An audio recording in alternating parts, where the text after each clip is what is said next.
भिक्षु विचार दर्शन साध्य साधना के विविध पहलू। धन से धर्म नहीं। हम मोक्ष साध्य की चर्चा कर रहे हैं। मोक्ष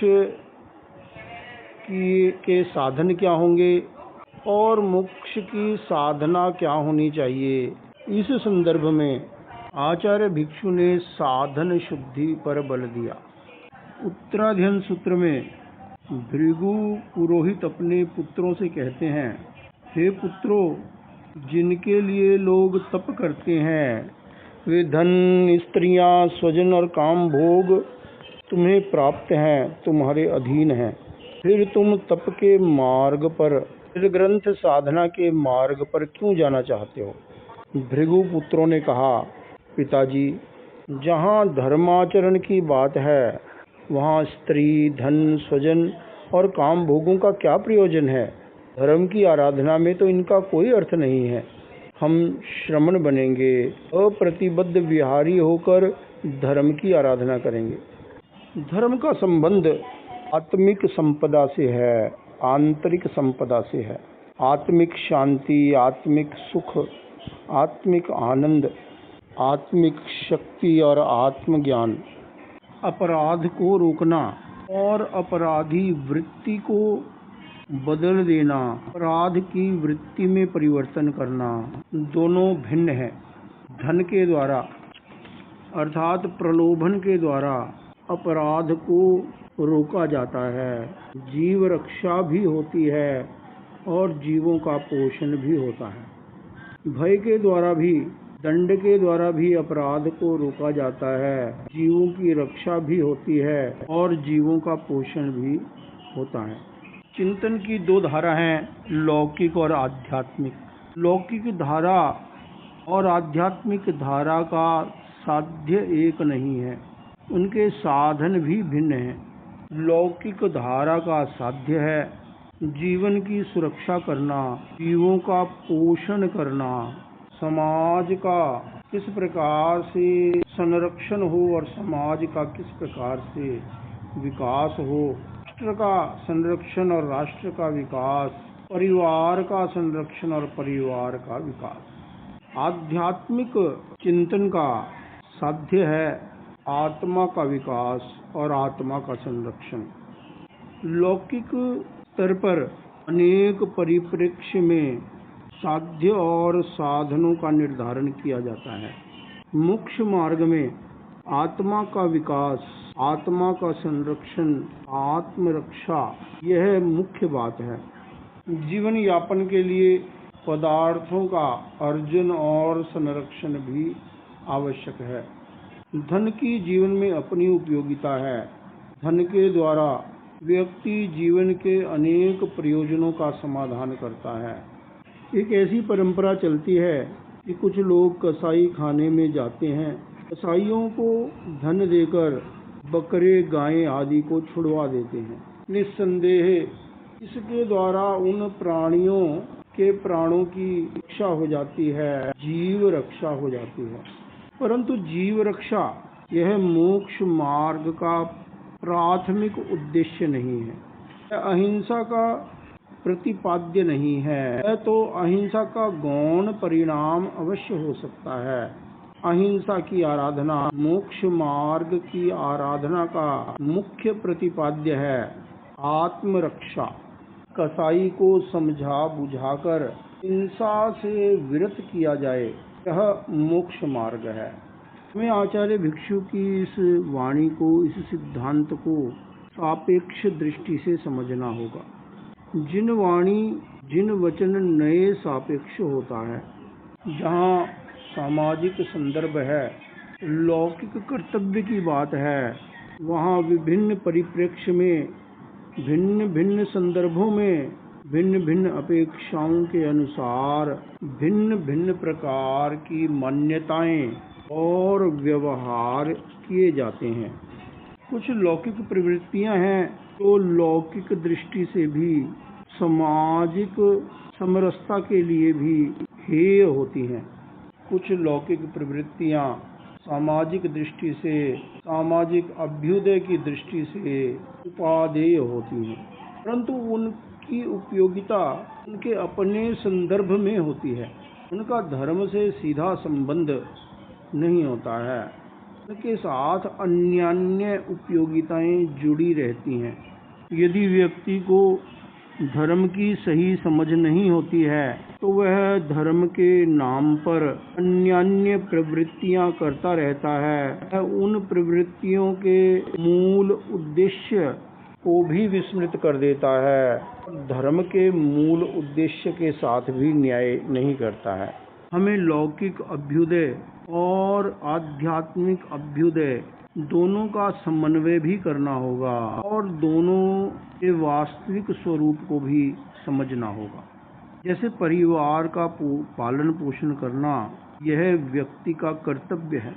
कभी परिवार का पालन पोषण करने के लिए व्यक्ति धनार्जन में झूठा तोल माप या मिलावट भी कर लेता है, अथवा सम्यक रूप से भी धनार्जन करते हुए धन का प्रदर्शन करता है, धन का अहंकार करता है। परंतु लौकिक अभ्युदय की दृष्टि से धनार्जन के द्वारा वह परिवार का पालन पोषण करने में सक्षम हो जाता है। परंतु उसके साथ साथ व्यक्ति आध्यात्मिक अभ्युदय पर भी जब ध्यान केंद्रित करता है तब वह लौकिक कर्तव्य की जो प्रवृत्ति है, लौकिक अभ्युदय की जो प्रवृत्ति है, वह आध्यात्मिक मर्यादाओं और सिद्धांतों से अनुप्राणित हो जाती है, भावित हो जाती है।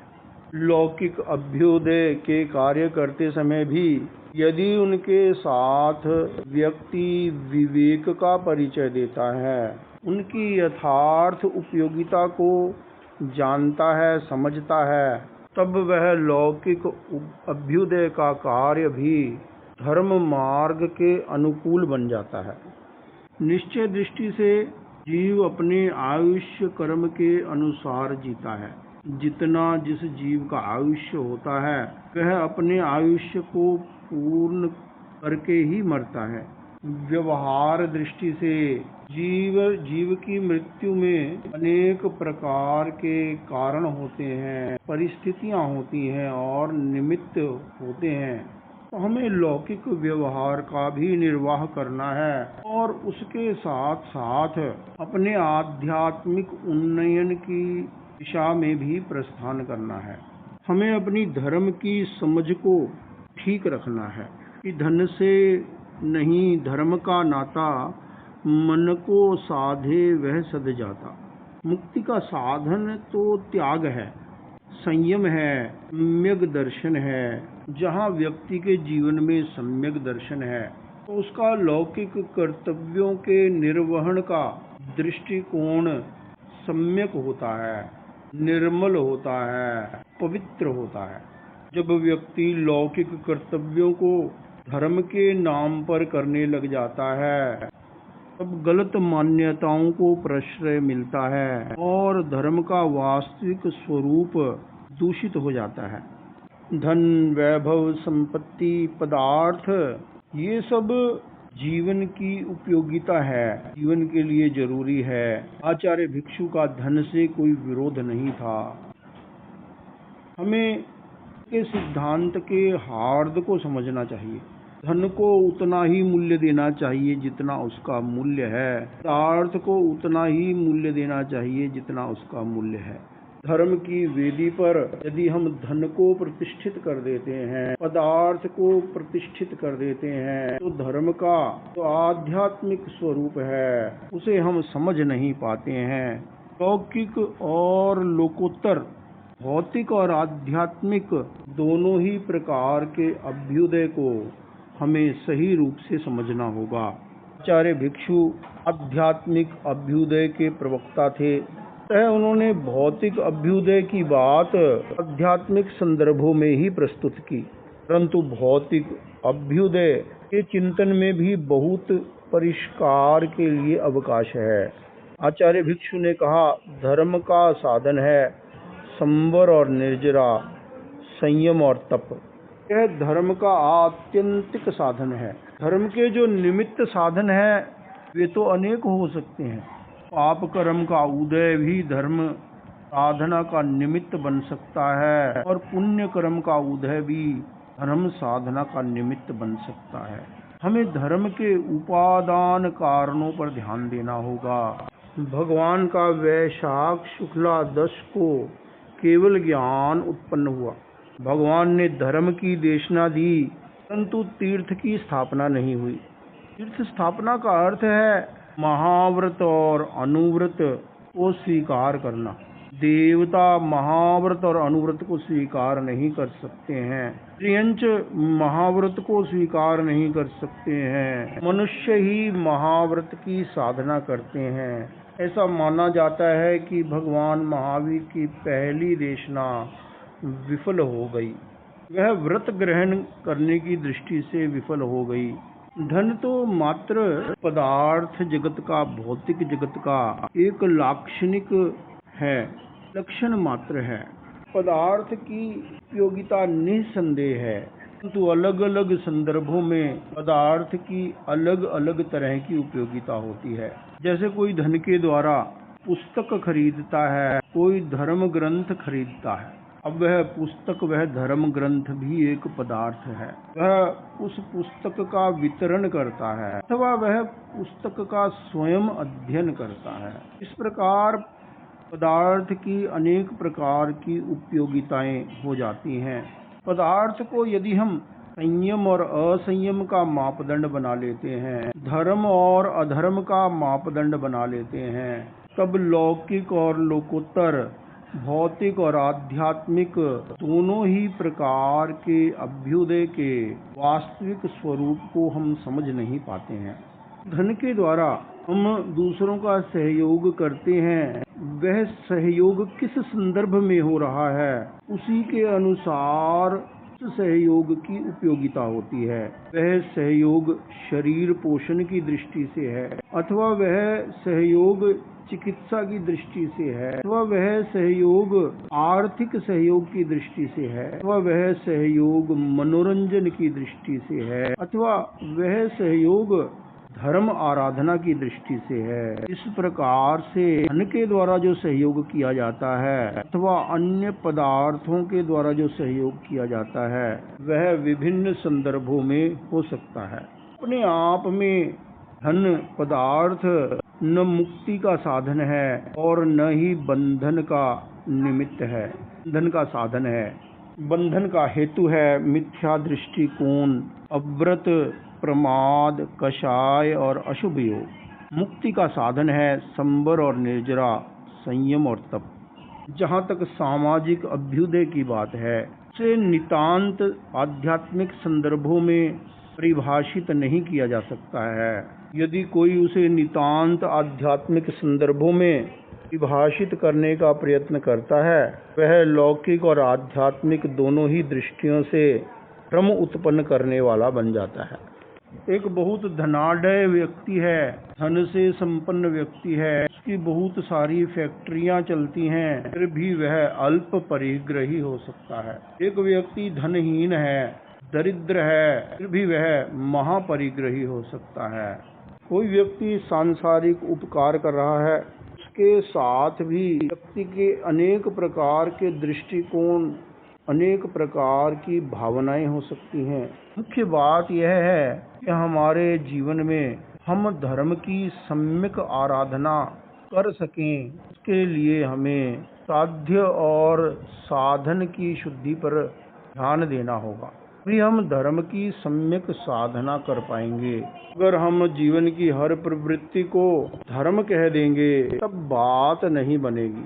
यह अवश्य है, यदि हम धर्म की सही समझ रखते हैं तो जीवन की प्रत्येक प्रवृत्ति में हम धर्म का आचरण कर सकते हैं, धर्म का व्यवहार कर सकते हैं। हमें लौकिक प्रवृत्तियों को, लौकिक अभ्युदय को छोड़ना नहीं है, बस उसका परिमार्जन करना है। साथ ही साथ यह ध्यान रखना है कि लौकिक अभ्युदय है और आध्यात्मिक अभ्युदय है। यह अवश्य है, यदि लौकिक अभ्युदय के साथ अध्यात्म की साधना को जोड़ दिया जाता है तो वह लौकिक अभ्युदय धर्म की आराधना में सहयोगी बन जाता है। परिग्रह, बल प्रयोग और असंयम का अनुमोदन ये मोक्ष के साधन नहीं हैं। अपरिग्रह, हृदय परिवर्तन और संयम का अनुमोदन यह मोक्ष का साधन है। लौकिक अभ्युदय में पदार्थ के संग्रह, अर्जन और भोग की दृष्टि से परिग्रह मान्य है। न्याय व्यवस्था की दृष्टि से प्रयोग भी मान्य है। जीव रक्षा और जीव के पोषण की दृष्टि से, जीवों के परस्पर सहयोग की दृष्टि से असंयम का अनुमोदन भी मान्य है। सामाजिक अभ्युदय में भी परिग्रह, बल प्रयोग और असंयम के अनुमोदन से संबंधित कुछ मर्यादाएं हैं। वे मर्यादाएं अपेक्षा दृष्टि से मोक्ष मार्ग के अनुकूल भी होती हैं।